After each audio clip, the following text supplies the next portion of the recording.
We're here at the Polish Institute of International Affairs Strategic Arc Conference, and joining me now here on TVP World is Liana Fix from the Council on Foreign Relations, Washington, D.C. Thank you very much for taking the time to sit down with me. Thanks so much for the invitation. Appreciate it. Now, based on all the subject matter of this conference, obviously the focus is on Ukraine and what we can do to achieve victory for Ukraine. But we also have elections in the United States. We have European leaders also scrambling to shore up their own defense strategy here in Europe. Let's start on that subject at the moment. Exactly how do you see European leaders reacting to a potential upset in the next presidential election in the United States and taking on the subject of European security? Well, in one word, it's probably panic if there will be a change in the White House that is called a return of Donald Trump.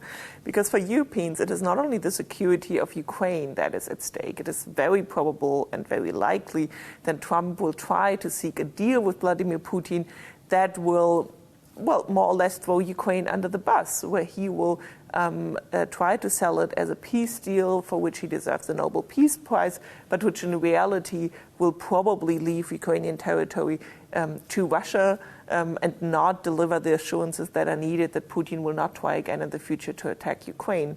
But it goes even further for Europeans than Ukraine. For Europeans, it is really the question, what will Donald Trump do, as he has threatened in the past, to get Europeans to pay their part of the bargain, as he said with NATO. And he already has encouraged the Russian leader, Vladimir Putin, to attack NATO members that don't fulfill the 2% goal. Now, European governments hope we will show up at the NATO Washington summit that will take place in July this year, and 18 NATO members will have fulfilled the 2% goal of defense spending by that time. And they hope with this they have a safeguard, a carte blanche with Trump to say, if he returns, to say, well, look, we finally achieved 2%. But that will not be enough for him. He will ask those countries to pay more. He will find other reasons to put those countries under pressure, because that's his transactional way of thinking. So even for those Europeans that pay 2%, even for a country like Poland, which invests a lot in its own defense, there is a risk that Trump will continue to pressure and to blackmail Europeans and to say, if you don't pay up, I will deliver you on a silver plate to Vladimir Putin. But in all fairness, here we are 3 decades on plus since the end of the Cold War, and really we still haven't made this transition to this new world order. We're still playing somewhat by the old rules of the game, relying on the United States for the bulk of security here in Europe. Do you think that Europeans have come to the realization that that paradigm, it's time that it does now need to change, and the American taxpayer can't just foot the bill for European security? I don't think they have. I think in case Joe Biden is reelected, they will lean back and say, thank God, we survived to this dangerous moment, and they will not increase their defense spending to the extent that would be needed for Europeans to be able to defend themselves against a Russian threat without the United States having to bear the bulk of the responsibility. And that is a problem, as you say, because apart from Russia, from a Washington perspective, the bigger picture is obviously China and the Indo-Pacific. So regardless of the outcome of U.S. elections, the shift towards the Indo-Pacific, the discussion in Washington about can we actually afford a two-front war?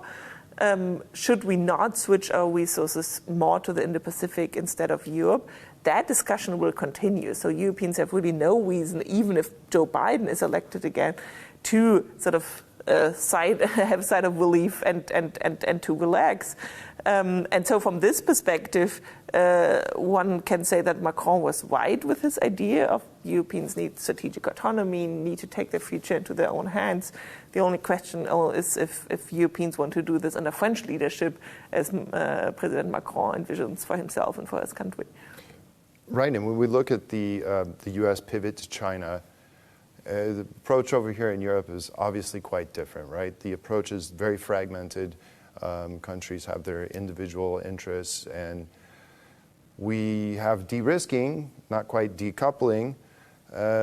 But if you had to, I don't know, speculate somewhat what the approach will be in Europe towards China, do Europeans view China as a potential threat, or do Europeans largely see China as more of a major trading partner?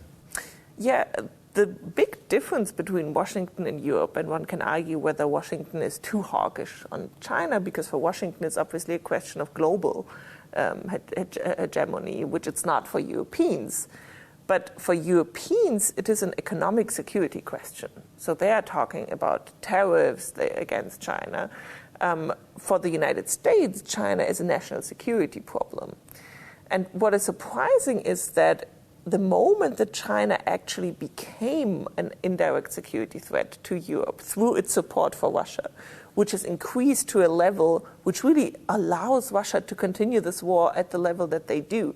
So even if it's not direct lethal military aid, all the dual-use goods that China provides to Russia have increased in quantity and quality to such an extent that it is fair to say that China is an indirect security threat to Europe. But that has really not yet landed in Europe. So the lenses in Europe are still very much focused on economic security and hoping that China can play a positive role in an outcome of the war against Ukraine, instead of seeing how China has really become this very close partner of Russia and the one partner that allows Russia to continue this war. Right, and the latest intelligence threat assessments say that China will continue to supply the Russian war effort. Is that something that European leaders need to react on? They have to, because it was, to some extent, it was humiliating that European leaders met with Xi Jinping. Olaf Scholz, the German chancellor, traveled to Beijing. Xi Jinping came to Paris, which was a big deal, and they all begged him to limit his support for Russia. And his response was, yes, we'll do that, but a few days later, you see Vladimir Putin showing up in Beijing to get legitimacy for his inauguration as the leader of Russia, and China and Russia increasing their defense cooperation. Now one can argue, well, there's still areas where China and Russia don't agree. I mean, there's no gas deal yet on the power of Siberia 2, right? So China knows how to play its cards with Russia. But on the defense part of it, the cooperation between Russia and China is increasing. And despite European begging to disrupt this, Xi Jinping has pledged even closer cooperation with Vladimir Putin. So I think there needs to be some stronger reaction from Europeans to this deepening relationship. Certainly. Now, finally, as we see that Ukraine is struggling to hold the Russians back, let alone gain any more of its territory, regain any more of its territory, what should be the short-term focus for European leaders concerning making Ukraine successful against Russian aggression? Yeah, so the very short-term focus is getting more air defenses to Ukraine, which basically means getting more Patriots to Ukraine. And I mean, there are efforts to do this, but many European countries are saying, well, we need them for ourselves. For some countries like Poland, it is more understandable. For other countries like Spain, it is more difficult to understand why Patriots are urgently needed in Spain. So that is very much sort of the short-term focus, and then building up European defense industry in a way that can supply Ukraine with what it needs in terms of ammunition. And that means shifting European defense industry from this big, fancy projects, new battle tanks and so on, to just the very basics of producing enough 155 ammunition rounds. That's not short-term, it's perhaps medium-term, but that's important not only for Europeans, but for Ukraine too. Certainly. Well, Liana Fix, Council on Foreign Relations from Washington, D.C., thank you very much for joining us today on TVP World. Appreciate it.